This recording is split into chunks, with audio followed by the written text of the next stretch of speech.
words or you're reading them out, it's always going to say constant. Okay?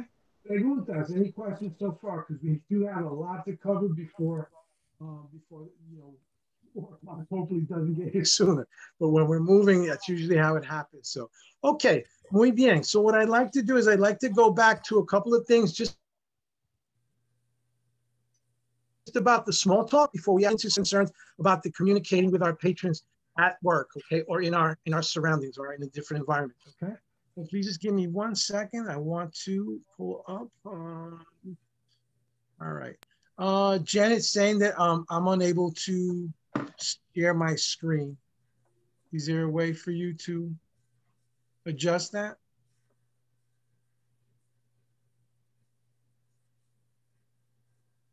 Let's see. Congratulations, you're now the host. Oh,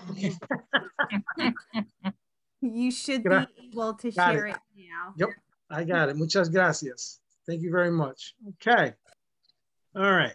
So everybody can see on the screen a slide which has the what's your name. So let me just, if I could, I'm going to just pull this up to the top or over to the side so everybody can. Okay.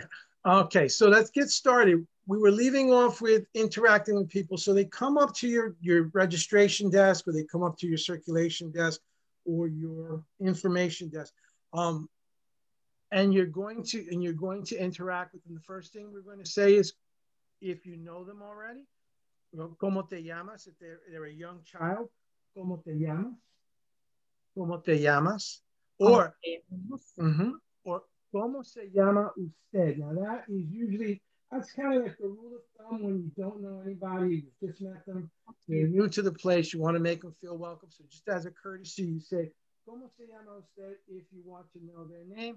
And they will always respond, me llamo Maria, or they may even say, soy Maria, and they might give you their full name. But usually I'm going with the first name, because that's, again, how you want to establish a relationship. So let's remember these two. More importantly, the second one, ¿cómo te llamas? ¿Cómo se llama usted? What's your name? Okay. The next one, again, establishing a bond there. ¿Cómo estás? How are you feeling? ¿Cómo estás? Soy Manuel. ¿Cómo estás? Okay. Juliana, ¿cómo estás? Lisa, ¿cómo estás? Okay. To any one of you, I'm asking that as if we already know each other. Okay. Just want to kind of get to know how you feel. Again, when you're talking to someone you just met, it's going to be ¿Cómo está usted? ¿Cómo está usted? Right? ¿Cómo está usted? How are you? Okay, same thing. How are you feeling? Now we're going to go through kind of a checklist of different responses to that, right? The generic ones will be estoy bien, or you might just hear somebody shake their head and go bien, right? Because body language says a lot, gestures. And then you might also get muy bien, meaning very good. And they may throw the question back to you. So you might hear y tú and you, that's the informal, and you said when you address them formally, which is the one I would tend to kind of err on when I don't know someone. Okay? Fabricio, I'm sorry, I'm going to cut in real fast. No problem. It seems when you move backwards, the audio becomes muffled or lower.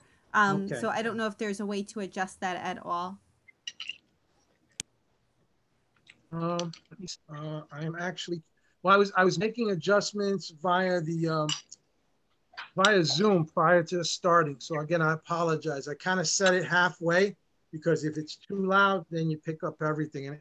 And it might just also be, you know what? I got a lot of background noise because I got people outside. I got people. I'm doing remote from home. Last time I was at work and there was nobody in my sector, so that made it easier. So again, I apologize. If I do miss out on something, please let me know. Thank you again. Again, a response that you could hear from people as far as good is bien or muy bien. And the other one is regular.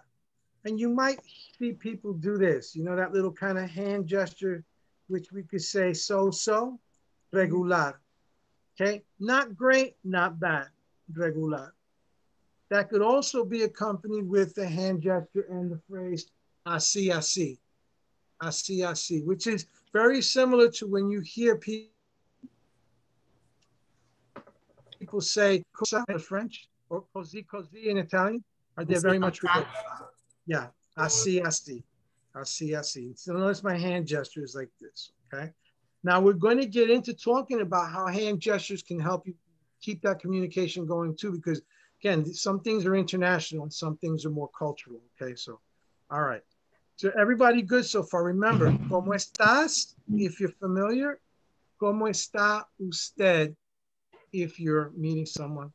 And then the responses. And there's one more at the bottom that is really quick. This is just, again, what's happening. ¿Qué tal? ¿Qué tal? ¿Qué tal? Okay. ¿Qué tal? Yeah, 2 words. ¿Qué tal? What's up? ¿Qué tal? ¿Qué tal?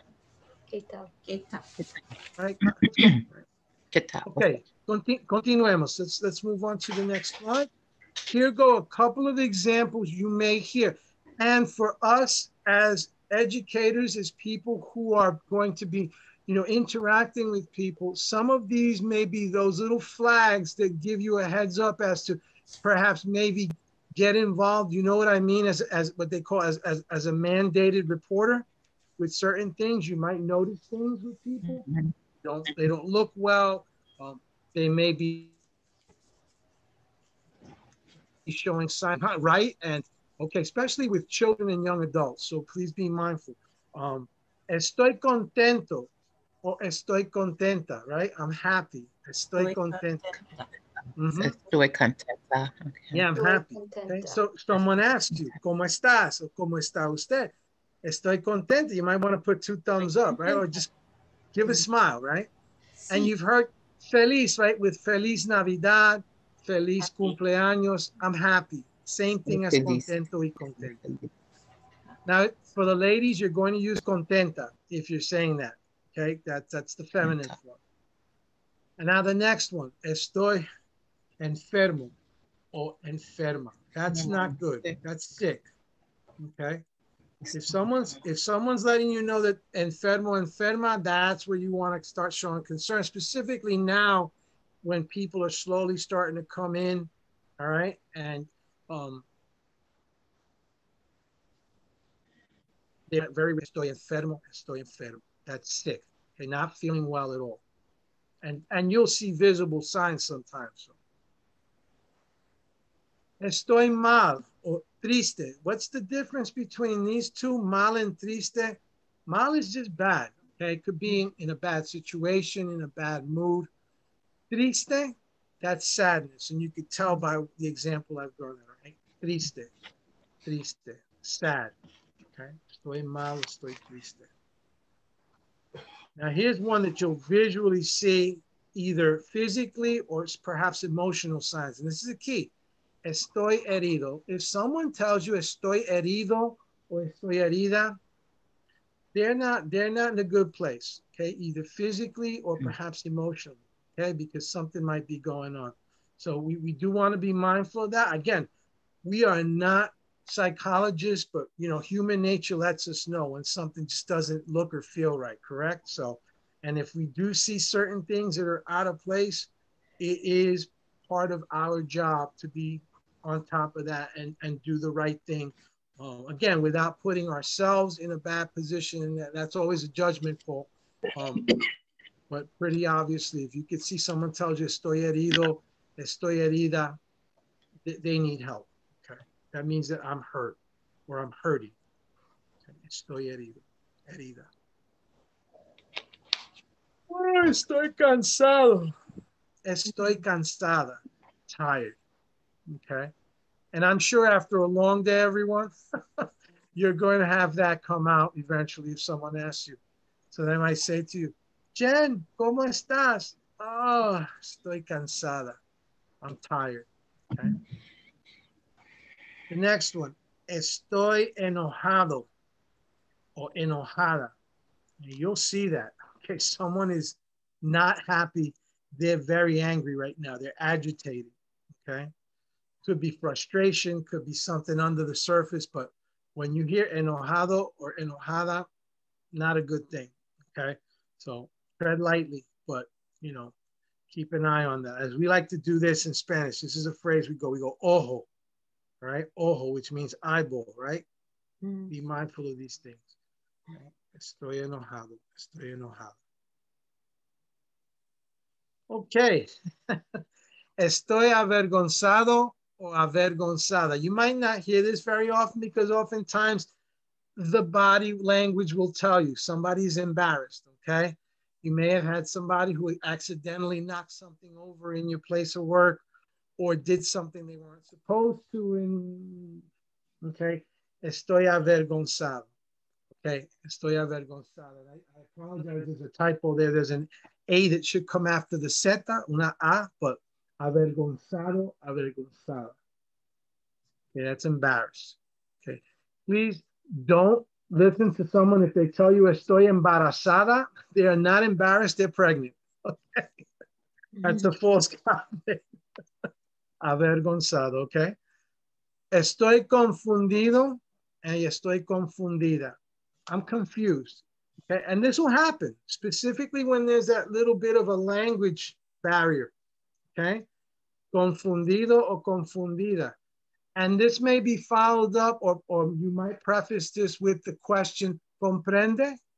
Right? Comprende, do you understand? If they say, no, estoy confundido, estoy confundida, they're confused. Okay, you might want to seek maybe some assistance or give as best you can the assistance that you're able to, okay? The next one, it looks like what it pretty much is, right? Curioso, curioso, okay, curiosa, curious, right? That's why I got the question marks around, curioso, curiosa. And hopefully you will get a lot of people like that coming in, especially children, niños and niñas, right? But adultos as well, that are curious about certain things. And we'll talk about those, your services, your programs, okay? How do I sign up for a library card? Something as simple as that. They may not know, so estoy curioso, okay? O curioso. Okay, we've moved past some of the explanations of how people are feeling, how they're coming across you. But now again, continuing small talk. ¿De dónde eres? ¿De dónde eres? Where are you from? Where are you from? Again, familiar, right? Do is always familiar, but the proper, the more formal. ¿De dónde es usted? ¿De dónde es usted? ¿Dónde means where? Where from is de dónde. Es usted, okay? And you might get different responses like this. And let's just take a look at a couple. Soy de los Estados Unidos. They might be from a part of the United States. If we get more granular, they might tell you, soy de Nueva York. Okay, New York's still a big state. You can get a little more particular. Soy de, right? The town, the city, or the state, okay? So they might say, soy de la ciudad de Nueva York. Soy de Oneanta. Soy de Buffalo. Soy de Syracuse. Syracuse. Okay? All right. So again, soy de means I am from. You're going to hear it. Don't think of a drink. It's not soy milk. Okay. Soy means I am from. Okay. Soy de, I'm from. Fabricio, there's a question. Sí, por favor, go ahead. I'm sorry. I can't see everything on my side, but go ahead, please. That's okay. I figured I would jump in. The question is, what if we wanted to know where they live, specifically their address? Okay. So you would ask for dirección, direction, its address. So, and you, again, phrase everything with por favor, okay? Let me see if I could just quickly type that in. I think I have it. Okay, su dirección, por favor. Got it. Yep, su dirección, por favor. And we're going to come to this too. I know this was a concern from a couple of you, and I'm pretty sure a lot of you that people are, especially a lot of our community may feel intimidated and don't want to give you personal information, right? For fear, for simple fear. All right. Understood. But we have to let them know, if you want me to help you, if you want to apply for this, I'm going to need something from you. And that's just a requirement. So we'll get to that once we've gotten through this bit of small talk. Okay. Thank you, Jen. Gracias. All right. Okay. Let us continue over here. Soy de Latinoamérica. Now, if they're telling me they're from Latin America, they can get more granular. Soy de México. Soy de Ecuador. Soy de Puerto Rico. Soy de la República Dominicana. I think that's where a lot of our community is coming from, right? Central and Latin America, the Caribbean. They might even give you a town, okay? They might say, soy de San Pedro de Macorís. Soy de Cali. Soy de Mexico. El distrito, as they like to call it, the district, all right? That's the capital. All right, so again, be mindful. I like to say, escuchan, listen. Soy de, I'm from. Okay, I'm from. Okay. Preguntas, any questions so far? All right. ¿De dónde eres? That was the question, right? We all started with ¿de dónde eres? ¿De dónde eres? ¿De dónde eres? Yeah, where you're from and soy de. Okay. Now, this is also important. This is getting more along the lines of what you were just asking before in the chat. Where do you live? ¿Dónde vives? Or ¿dónde vive usted? ¿Dónde vive usted? That's the key. Where do you live? ¿Dónde vive usted? Vivo en los Estados Unidos. Vivo en Nueva York. Vivo en Harriman, Nueva York. Vivo en Central Valley, Nueva York. Vivo en Washingtonville, Nueva York. So we can go all up and down different locations. I've been naming a lot of the towns here in Orange County because that's where I'm from, but you all know you'll be listening for vivo en, where do I live?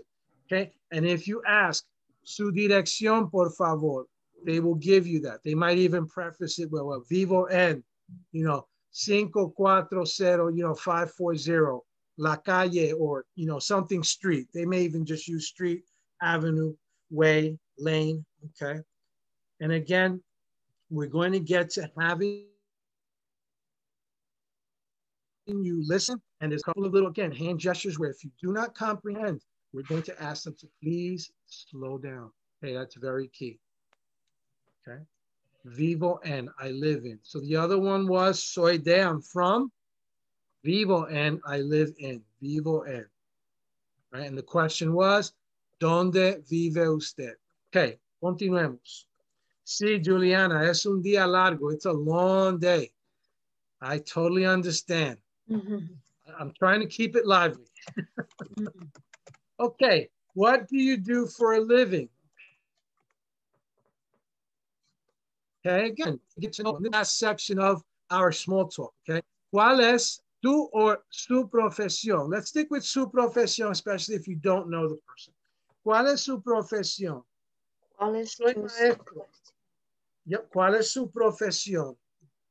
¿Cuál es su profesión?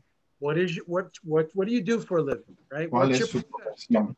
Sí, muy bien, muy bien. What's your profession? What is your profession? What do you do for a living, right? Soy maestro or maestra. Now again, here we go with the word soy. Soy is the verb to be. It's one of two verbs to be in Spanish. This one we use when we're talking about what we call permanent traits. For example, careers or places of origin, right? Those things just don't change overnight. One doesn't change at all, right? Where you were born or where you're from. Okay. Let's take a look. I got a big laundry list, but I've highlighted some of the bigger ones. All right, just so you can kind of see. All right, so we have ama de casa, homemaker. If it was a male person, it would be amo de casa, right? Ama de casa.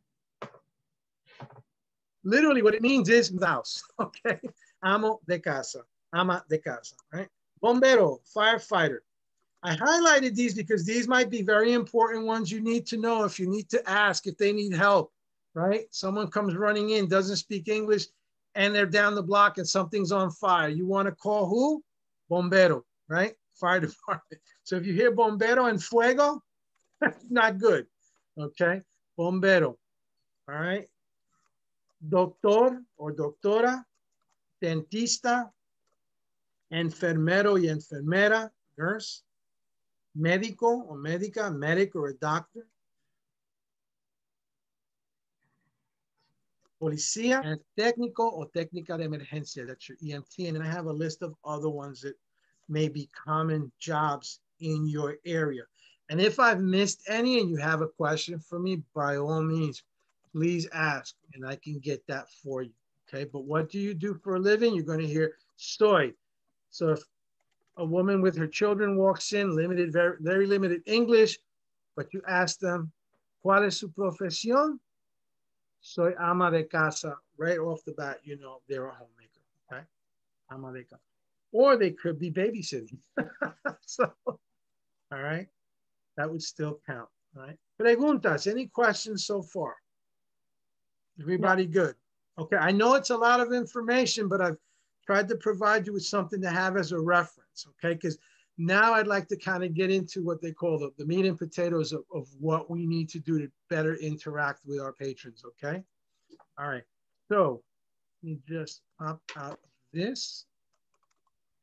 I'd like to just minimize that, and here we go. Now, I did provide everybody with what I call an FAQ of some of the communicating with your patrons. Some of the information we're going to see in this slide presentation. Let's see here. I see that it just paused on me. I'm sorry. I apologize. Some of the information we're about to see here is contained in the first few pages of that FAQ for you.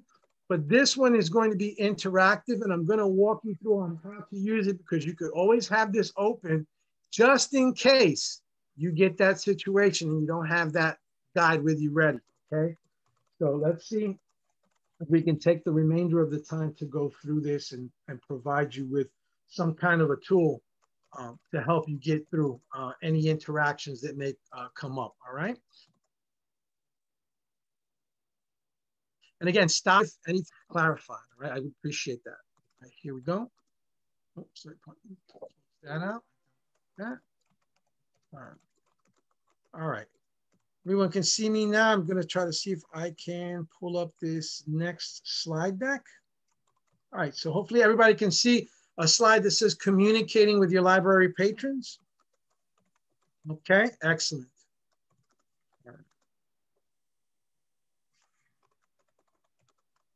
Okay, so comunicando, look at the word communicating, comunicando con sus usuarios. We're going to refer to our patrons as usuarios. They are users, right? We really want to call them, in a technical term, usuarios de la biblioteca, but they are our patrons, okay? They are going to be the ones using the facility, using your products and services, the materials, the media and the media centers that you provide for them, as well as your own expertise, okay? And we want to do the best by them every time, regardless of language. Now, I want to start with this. Here's the first one. Muy, you're going to remember to listen, and if you do need them to repeat something, I want you to remember this gesture, and I've given you a visual there, all right? You're going to say, repita más despacio, por favor. Everybody see what I'm doing, right? Repita más despacio, por favor. Even if you just go más despacio, if that's enough, they're going to get it. The hand gesture alone should send the signal that you want them to slow down or to start over, okay? You want that. Oops, someone is in the waiting room. Okay. Any questions so far? Okay, so that's pretty obvious. All right, continuemos. So remember, everybody, let's say this together.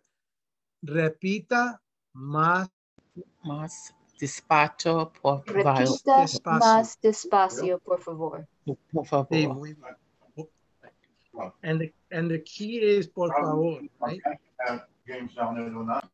Please, okay? That's muy importante. It's muy importante. All right, let's go on to the next one. Okay. To confirm with one of your patrons or guests, all right, that you understand or that they understand you more likely. Comprende? See the gesture there. Comprende? You're almost grabbing something just to make sure. This is international. Comprende? Right? And make eye contact with them. This is very key. If you can see the eyes on the guy there, they're pretty much highlighted. You want to make eye contact. They say, comprende? Comprende? You like start your passes. And again, if they don't, then you're going to have to start all over again. Okay, but that's key because you don't want to lose that trust. You don't want to lose that confidence. All right, so that's muy importante. Let's go on now to taking a look at some of our helpful questions and greetings. Okay, so someone comes in with very limited English or no English at all. You see them? You do say good morning, you say hello, but you want to welcome them. Here's the phrase. If it's a group of single people, male or female, you're going to say bienvenido or bienvenida. Let's try that. Bienvenido. Bienvenido. Muy bien. Bienvenido. Welcome. If it's a group, sí, muy bien, Lisa. If it's a group, I think. Yeah. Hello? I'm sorry, I thought I heard someone in the back asking something. Okay. Bienvenidos or bienvenidas is when there's a larger group, 2 or more. Okay. That's the plural. Bienvenidos, bienvenidas. Okay. Same thing as bienvenido and bienvenido. A la biblioteca is to the library. You don't have to add that. I just included that for you so that you know that that means that's the library. La biblioteca. Bienvenidos or bienvenido or the feminine form. Okay.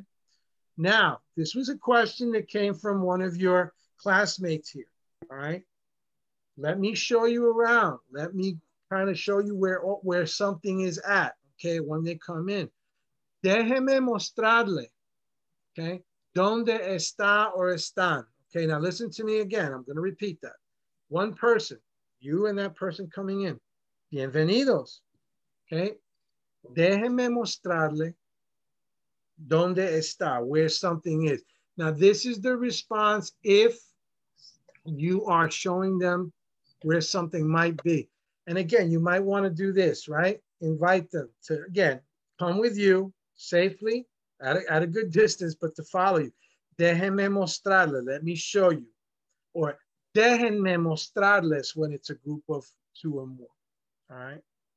¿Dónde está? And you don't have to even include ¿dónde está where something is unless you're giving them directions. Okay. You're guiding them there. But let me show you because it could happen right there at your circulation desk as well. Okay. So, again, with your hand, let's try this to one person. Déjenme mostrarle. Déjeme mostrarle. Yeah, muy bien. Déjeme mostrarle. Let me show you. Déjeme mostrarle. Déjeme mostrarle. Sí, muy bien. Déjeme mostrarles. Right? If it's more than two or more people. Muy bien. Again, another question could be, ¿cómo le puedo for one person? O ¿cómo les puedo ayudar? I want everybody to remember that word ayudar. That's to help. Okay? The word ayuda is the noun help. Okay? Ayuda, so help me. Okay? ¿Cómo le puedo o cómo les puedo ayudar? How may I help you? ¿Cómo les puedo ayudar? Let me hear a few of you say that so I can. ¿Cómo le puedo ayudar? ¿Cómo le puedo ayudar? Muy bien. Muy bien. ¿Cómo le puedo ayudar? Yep. Fabrizio, can I ask a question about this? Go right okay, ahead, thanks. Please. Hi. Okay, so how bad is it if you get the male feminine or the singular plural wrong, right? Like I might be able to remember déjeme mostrarle to show somebody something, but if it's a lot of people, I might not remember denme mostrarles, right? Like, so or is that offensive to people? No, Would they not know what I'm saying? Like, how bad is it? It's not offensive. Let me just tell you, nothing we've covered right now is going to offend anybody. Again, I just want everybody to be aware. I start with the singular and I give you the plural because there could be situations where you have 2 or more people that you're interacting with in a group. But if you just remember the singular, that means you're addressing at least one person in that group. Usually it's going to be, you know, the person who asked you, correct? But if a group, yeah, a family, group of kids, déjenme mostrarle. If you don't remember the plural, no one's going to take offense. I've yet to come across it. The worst that could come, and again, this is me as a Spanish speaker doing this with other people. If I have to show them something, you know, they might just say, you know, that there's more than one. You know, they might say something like, somos dos, we're two, you know, or somos tres, we're three. Just to remind me that I'm not addressing just one person, but one person from that group asked me. So don't take it as you've committed some grievous cultural crime. You're not. Okay. So, okay, good. Thank you. So, yep, no problem. De nada. Don't worry, don't mention it. Okay. So again, ¿cómo le puedo ayudar? Sometimes you're just adding an S, right, to make it plural. Okay. ¿Cómo les puedo ayudar? All right. And here's a real short one again. This one's straight into the point. ¿Necesita or necesitan ayuda? ¿Necesita ayuda? Do you need help? Or do all of you need help? You say necesitan when it's more than one. All right, let's just stick with the singular for now. I think it might make it easier. ¿Necesita ayuda? ¿Necesita ayuda? Sí, muy bien. Necesita ayuda. Yeah, muy bien. And again, keep in mind, right? Up here, we saw ayudar, right? To help. This is this right? Ayuda, help. Necesita ayuda. Do you need help? And you're going to get one of two responses, right? Sí or no. No gracias. No thank you. Okay. All right. Just like you're shopping in the store. You need help? No, just looking, right? Same thing. No gracias. But sí, necesito ayuda. And they will more than likely tell you what they need. And now here's where we're going to go into a couple of locations and things that might be requested of you for assistance. Okay. Any questions so far before I move forward? Just want to make sure. Okay, continuemos. Let's keep going. All right, so here go the two main areas of concern when someone comes in to ask for any kind of assistance, right? Where are, ¿dónde está or dónde están? Where is or where are? See, am I correct? That's going to be the first one. Where is something? The second group is do you have or do you are there for I need or I want something from you. And I've included here at the bottom, Pita más despacio, por favor, because remember, if you don't understand it, there's no way you can help them, right? So remember to slow them down. So I'd like to start with the first series, which is our location. And this is going to be the interactive part that I made of this deck, which I will provide for you when we're done, okay? All right, so, ¿dónde está or dónde están? Well, obviously, they're going to be asking where something is or where might I find something that I need. So if you click on this, this is going to take you to our locations in our facility, in our work area. ¿Dónde está? Here we go. Locations in the library, okay? Once again, ¿dónde está? Or ¿dónde está? ¿Dónde está la biblioteca? Well, aquí, you're here, right? I'll show you how to say here, okay? When you're here, ¿dónde está la biblioteca? Well, you're in the library, so you're here, okay? But what if you have a separate media center? That's called the mediateca. Mediateca.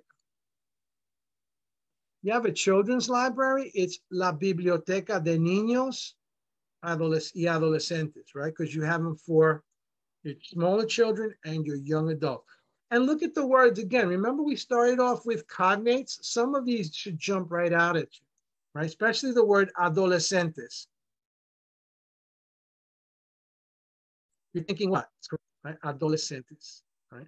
Now, by the way, over my shoulder, and I don't know how many of you can kind of still see, but a lot of Spanish speakers who, again, don't have a certain level of schooling might mistake the word biblioteca with the word libreria, because that would sound like that would be the correct form of library, right? Libreria. But a libreria is a bookstore, right? So they're not the two. They may even be asking if you have a bookstore there. And some of your locations might have one, all right, to sell books that are used that you're no longer going to keep in your catalogs or in your inventory, okay? But that's something different. So that's librería or biblioteca de niños y de adolescentes. Most of you are going to be working from behind some work area, and you might refer to that as one of the following, correct? Please let me know, because I kind of was just doing my research. I believe it's still called either the circulation counter or desk or the information desk, correct? All right. So it's going to be el mostrador, the counter or the work area, de circulación o información. Circulación o información. That's the primary. This is where a lot of your interactions will occur if you're not out on the floor for any other reason. Okay? El baño. ¿Dónde está el baño? Muy importante. Where's the bathroom? Okay, and you want to definitely make sure that they get there before something terrible might happen. All right. Específicamente con niños, with children. ¿Dónde está el baño? ¿Dónde está la fuente de agua? Where is the water fountain? I'm just checking the chat right now. I just saw something pop up. Okay, reference test. That would be mostrador de referencia. Referencia. All right. You would just replace after mostrador de the word referencia. Okay.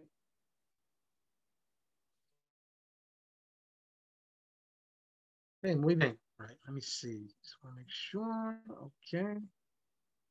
All right. All right, la fuente de agua, the water fountain.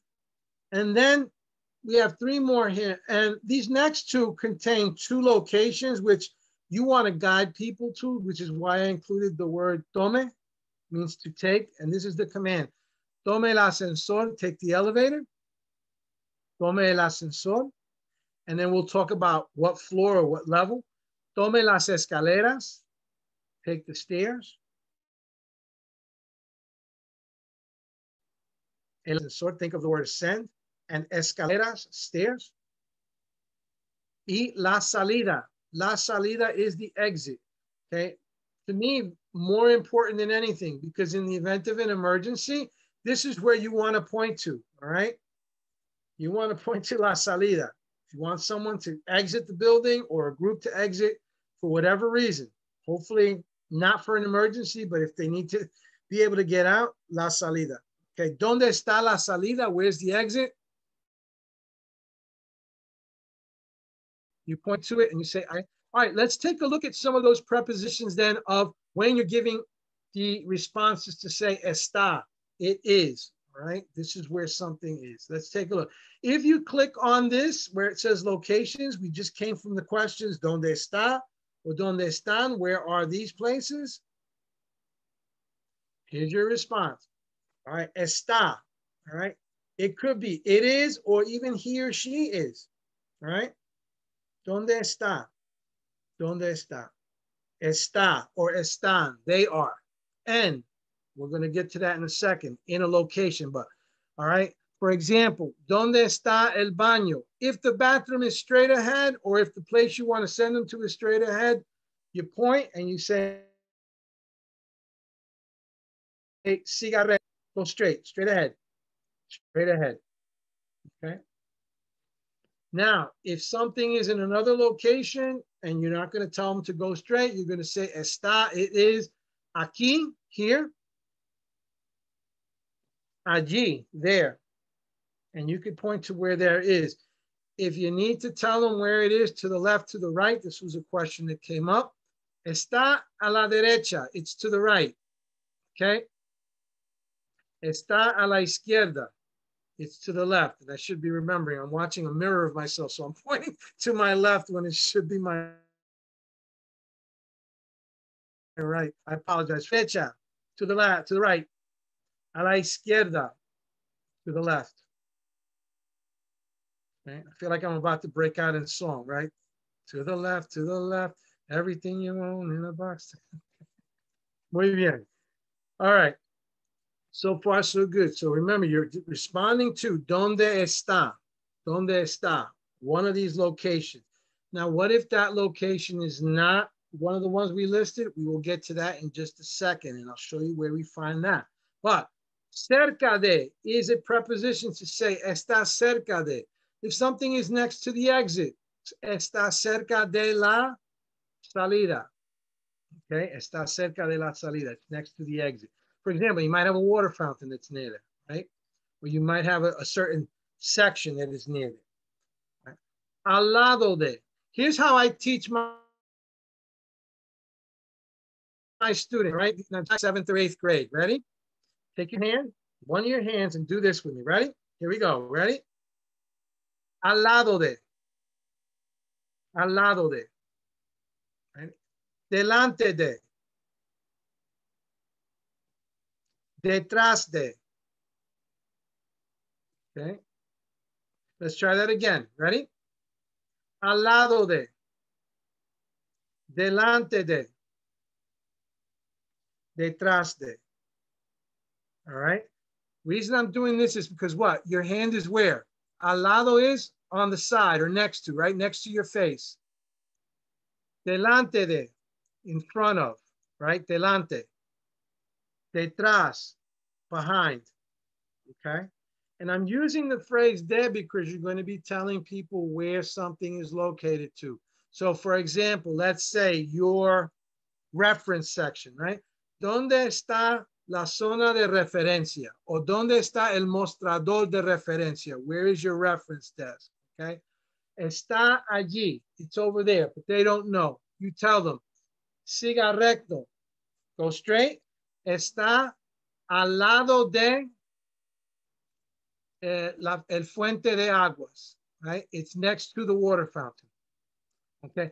Está al lado de el ascensor. It's next to the elevator. Okay. You're going to start piecing little bits together as you need them. Okay. Now, speaking of, I mentioned before el ascensor y las escaleras, right? The elevator and the stairs. You need to tell people what floor, right? And you told them, tome las escaleras or tome el ascensor. Well, you're going to tell them to take a stairs or an elevator, but where? Where? Okay.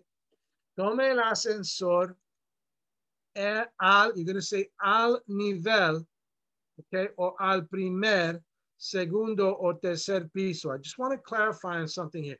Everybody sees where it says en el nivel? Down here, level. En el nivel sótano. I don't know how many of you have a basement level, but if you have a basement level, that's your reference. El nivel. Nivel means level. Okay. Some of you may have named your floors by levels. That's fine too. Okay. You would still say el primer nivel, segundo nivel. You could use piso as well, which means literally floor, which is why I highlighted that one, just to point that out. That if you use levels, you're going to use nivel. If you're going to use floors, you say piso. But it's primer, segundo, tercer piso. Primer, segundo, tercer piso. So first floor, second floor, third floor. Now, if you're telling someone to take stairs or an elevator, instead of saying NL, you're just simply going to remember this word. Think of the song Call Me Al. Okay, Al. Okay, Al. You're going to tell, tome el ascensor al primer piso. Tome el ascensor al primer piso. Okay. Think of Al. Al's going to take the stairs or the elevator. Okay, Al, you're going to this place. Al primer piso, to the first floor. Tome las escaleras al nivel sótano. Take it to the lower level, to the basement level. I see I have a question here. Yes, Fabricio, can you explain how to add two directions together? Like first you have to go to the left, then you have to go to the right? Yeah, sure. All right, ready? All right.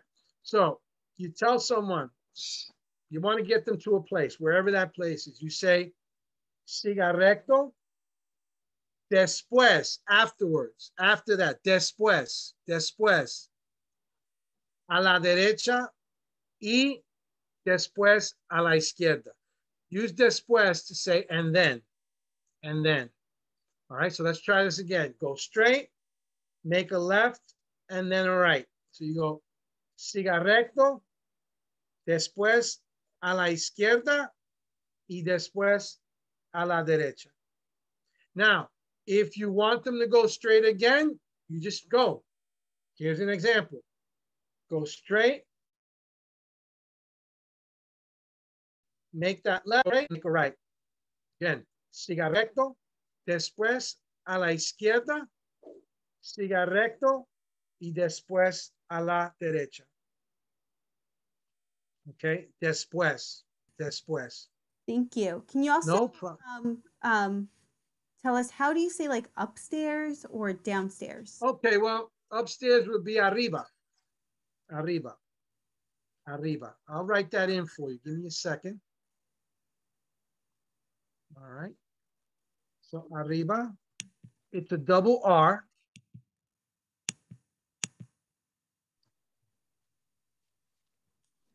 Can you spell después also for us, please? Sure. Yep. Thank you.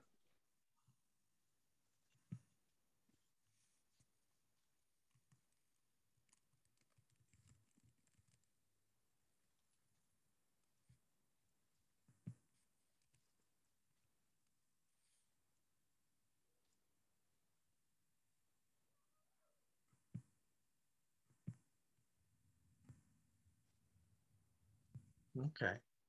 And again, I thank you all for asking, because you are all the ones who are going to benefit. Fabrizio, is that arriba like go faster?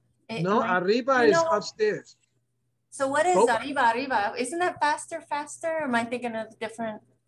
No, arriba, arriba is almost like when you're saying like almost like saying hip, hip, hooray, you know, like raise the roof. Okay. Arriba, arriba. Yeah, hands up, hands up. Yeah, put your hands up. Okay. Yep. Yep. Abajo is downstairs. Yep. Okay. Muy bien. Great question. Okay. So I've given you a lot of information, but here's the one together, because people are going to be asking to go to places that are not necessarily your info desk, not necessarily bathrooms or exits. What if they want to go to certain sections in your building, right? To find certain books and materials. Okay, so please follow me. Remember, we've been clicking on a lot of these little things. Notice this one has two colors with it. Can everyone see here? Well, that's because these are going to be used for two series of questions. The first one we're addressing is location. The second one is going to be now going to a specific section of your library, okay? And that looks like this. So you're going to say, ¿Dónde está la zona de ficción? Where's your fiction section? Ah, sí, está arriba en el segundo piso, okay? Tome el ascensor, okay, al segundo piso. Y después está en la zona de ficción. Here go your sections and your different genres. Several of you have asked for these. Again, I'm not going to go too much into them. Again, what you see is what you pronounce. The ones that were not obvious, I put the English translation with it. But a lot of these are cognates, so they're very easy to pick out, okay? Now, in the case of the word manual, manual means manual, but it could also be a handbook, okay? I know some of you may have handbooks that are not necessarily manuals per se. But we have ficción, no ficción, biografía, autobiografía, novelas, éxito en ventas, those are your bestsellers, right? That literally means success in sales. That's what a bestseller is. Libros de bolsillo, paperbacks. Now, literally, that means books for pockets. That's what a paperback is, right? arte, ciencia ficción, fantasía, geografía, okay? And then you have manual, and then you have a very important group, which I think would benefit knowing, segundo idioma or idioma extranjero. Please don't use these three together because they make no sense. Segundo idioma would be a second language. Idioma extranjero would be a foreign language, okay? Again, some of you may be saying, well, what's the difference? Again, a second language is somebody who's learning a second language as part of a curriculum and stuff. Foreign language is more what? You know, the actual category or genre of a type of material, okay, that's been translated per se into another language.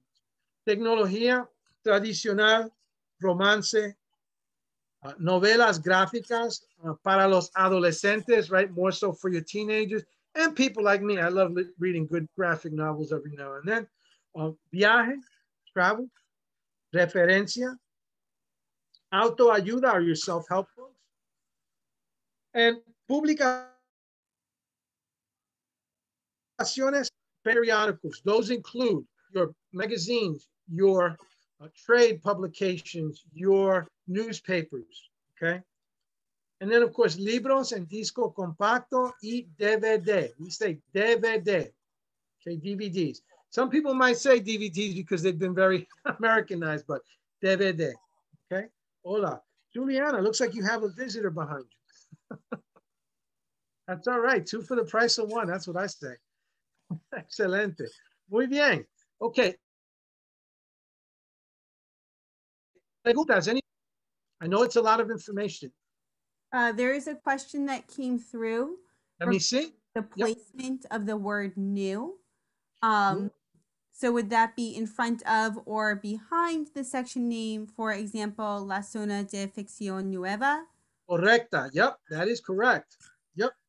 Adjectives tend to follow the noun that they're describing, unlike in English where they come before. Now, someone had asked me, you use zona, but can you use the word sección, section? You could use that as well, all right?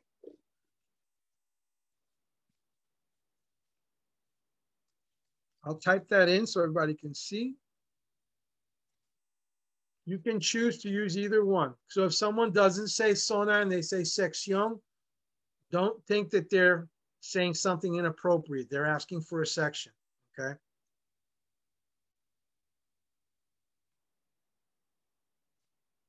Okay, muy bien. All right, so now guess what? We've gone through all of this. How do we get back to where we were starting before with the questions? Click up here on either one of these and we're gonna go right back to our questions again, all right? So anything that was blue and in the end, the blue-green to take you to the actual sections of your library.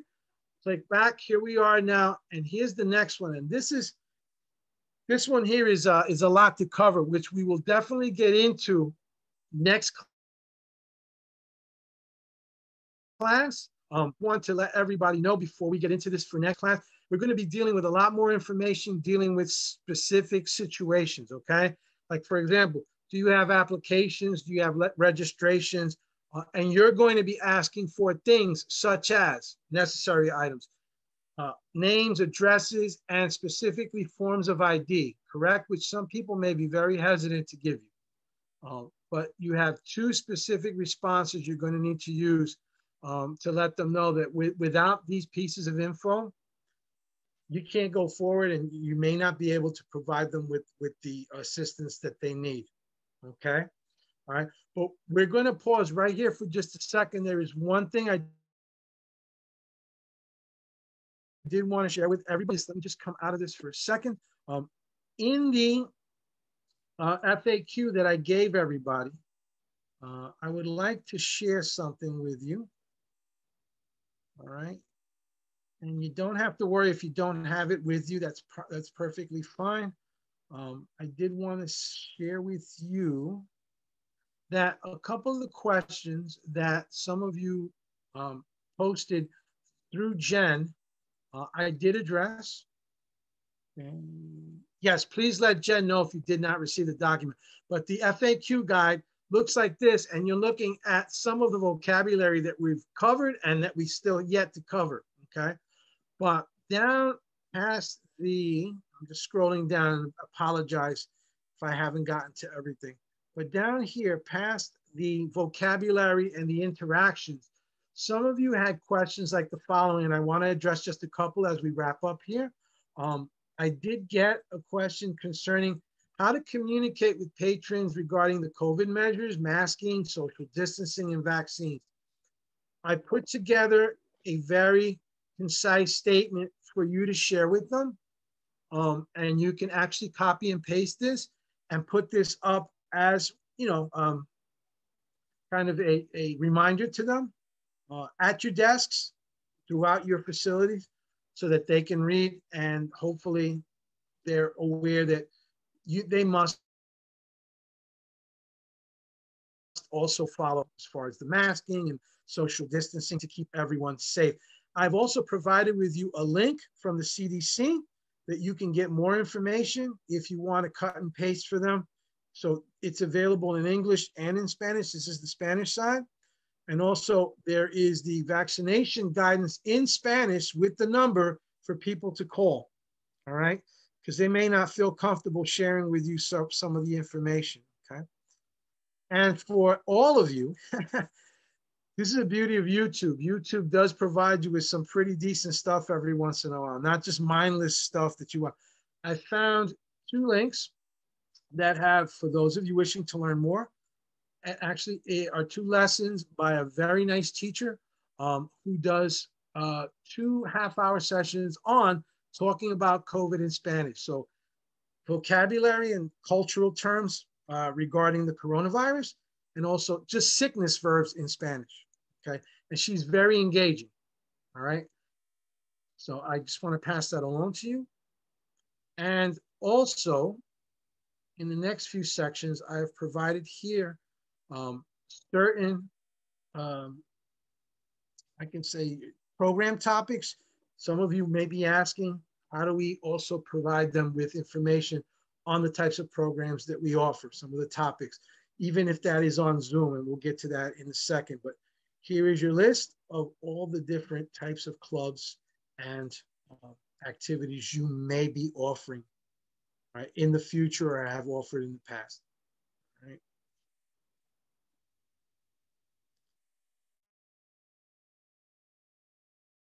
Let me see. Again, if I could just get one more to show everybody else.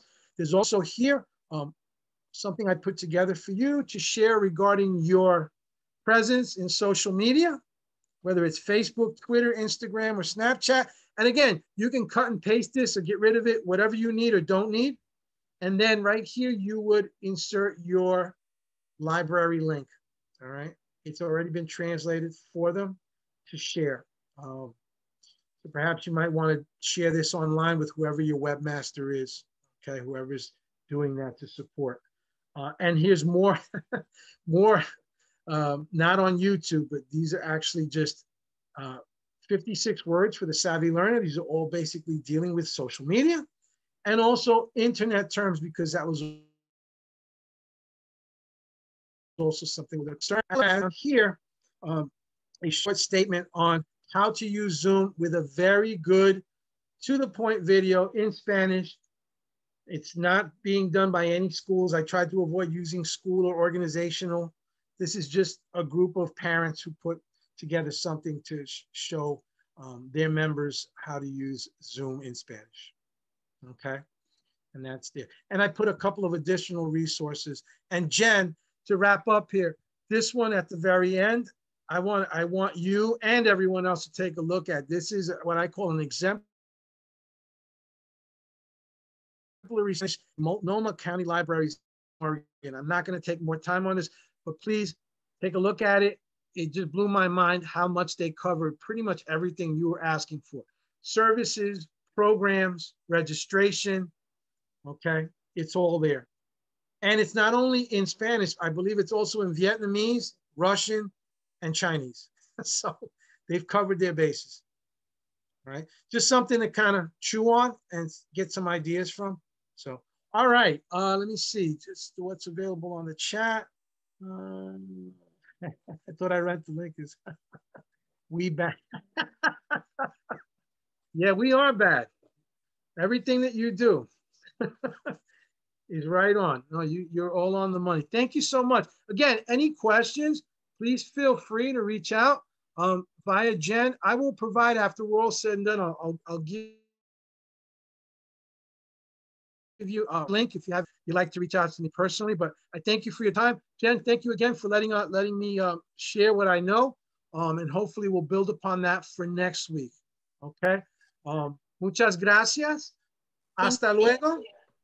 Muchas gracias. Muchas De gracias. nada, de nada. Hasta luego y Hasta luego. Muchas gracias. Hasta luego. de nada. Hasta Excelente. luego. Gracias. De nada, de nada. Excellent. Gracias. I'll be in touch, Fabricio, with any information sent along. Any questions? Not a problem. Listen, I just want to say you all make this worthwhile. Again, this is something that Jen had reached out to me, and I really didn't want to, as I said, I didn't want to fail you all. I wanted to make sure that I covered as many bases as I could. But please shoot whatever comments, feedback you have to Jen, and enjoy the material. Like I said, I will provide the slide deck to all of you once we're done going through it. All right, and then you can have any questions on that, you know where to reach me. Okay, please be safe. Yes, thank you. Y nos vemos. Adiós. Excellent. Adios. Thank you. Adiós.